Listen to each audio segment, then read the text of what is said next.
Good evening and welcome to the very first episode of Team Talk. I'm Keelan Webster. Here's tonight's lineup. Paul Konchesky talks life at Gills. We walk into the world of Olympian Tom Bosworth. And down your tools as we look around Kent's touring car team. But first tonight, Gillingham suffered a disappointing 2-0 defeat at Wimbledon on Saturday, leaving them 12th in League One. Manager Justin Edinburgh knows his side must cut out sloppy mistakes.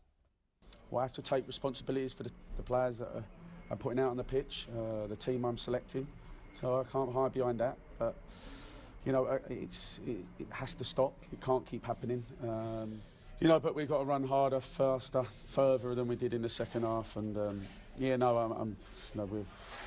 to analyse that, and that needs to be put right. Before yesterday's defeat, Harry Peat caught up with Gills left-back Paul Konchesky, and the former West Ham and Liverpool defender spoke of his optimism for this season. Really enjoyed my time here so far. On and off the pitch, it's a great club. It's great people here.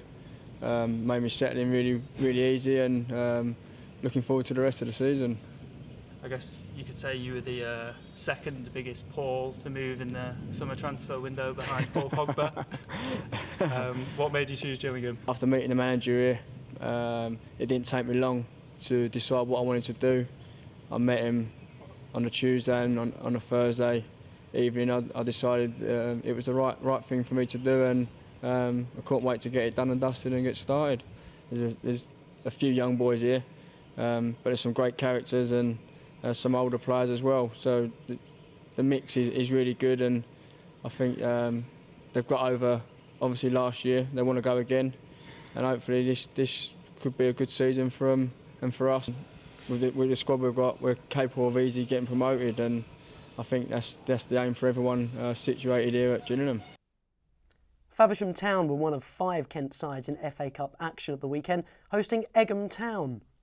It was the visitors who struck first, Brendan Matthews sweeping home this slick move.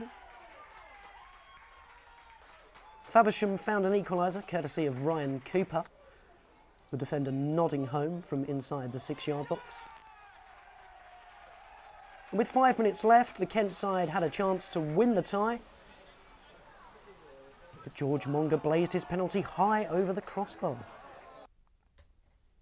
Elsewhere, Ebbsfleet United, Dartford and Tunbridge Angels all booked their places in the 4th qualifying round. Tunbridge Angels hit 4 against Hereford to set up an all-Kent clash with Dartford, who scored a stoppage-time winner to squeeze past Slough Town.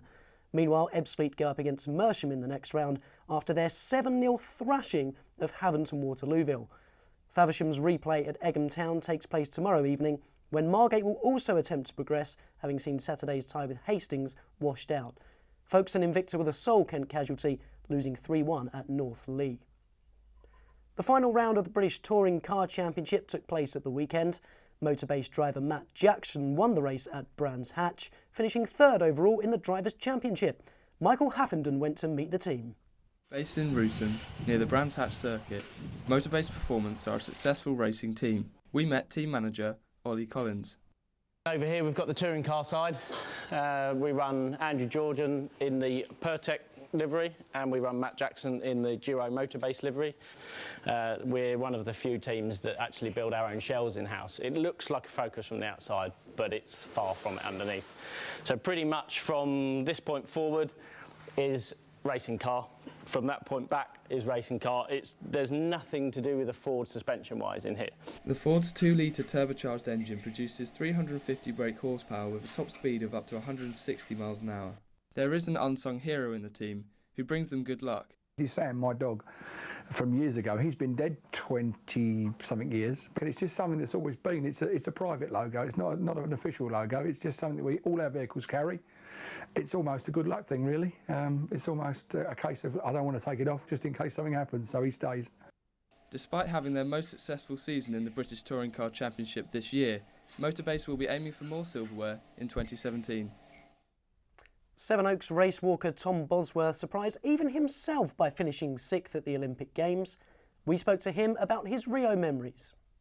Mo Farah, good friends? Yeah, we are. Yeah, he arrived in Rio I think the day before, and we went out exploring. I'd only been there a day as well, I think, and yeah, we had to get a picture with the Olympic rings together. It's a standard picture you have to get. The famous one, I think, the one that Hey, there it is. So yeah, just go over that one. Yeah, the proposal, what more can I say? I wanted to have something to share, something that we would have kind of for the rest of our lives. We're really lucky in this country how we can live openly. There's many countries in this world that you still can't, and yeah, the reception I received was unbelievably positive. I can't even think of one negative comment at all, but the stats alone say I think there were 54 open athletes at Rio out of 10,500 athletes or something. You know, the numbers don't add up. And finally, this Thursday, Sittingbourne boxer Martin Madonna goes in search of revenge. Earlier this year, he was controversially beaten by Mason Smith. Medically unfit was the reason given for this man's postponement of his rematch with Vladimir Klitschko. But at the Rumbles Boxing Club in Sittingbourne, the same can't be said of these aspiring big hitters. Anyone who trains here knows they're in for a gruelling night of hard work. All the talk at Rumbles this week, though, is of a rematch that will go ahead. Martin Madonna is the gym's big star, and it's another big week for him on his path to the pro ranks. Martin Madonna suffered heartbreak back in April at the senior ABAs at Liverpool's Echo Arena when he lost on a controversial split decision to Mason Smith. But this Thursday at the York Hall Bethnal Green, he goes out for revenge. Obviously it's unfinished business. It's time to get the level of the score and show him that I'll find a result that I can beat him. But many in the first fight thought he did just that, not least the man in his corner. I 100% thought Martin won it, no doubt about it. You know, I told Martin to go out there in the last round and just cruise because I was that confident that he would be in the final the next day. When the decision come about and they said split decision to Mason Smith, it was just it was shocking. Rumble's gym will hope that Martin's success and national recognition can inspire their ever-growing number of enthusiastic young fighters. They'll all be hoping that Madonna can be a big hit on Thursday, and much like his musical namesake, he has no doubt that come fight night, he'll be into the groove. I'm going to shock him, man. I'm going to come out a little bit different, show him what it's about. Good night.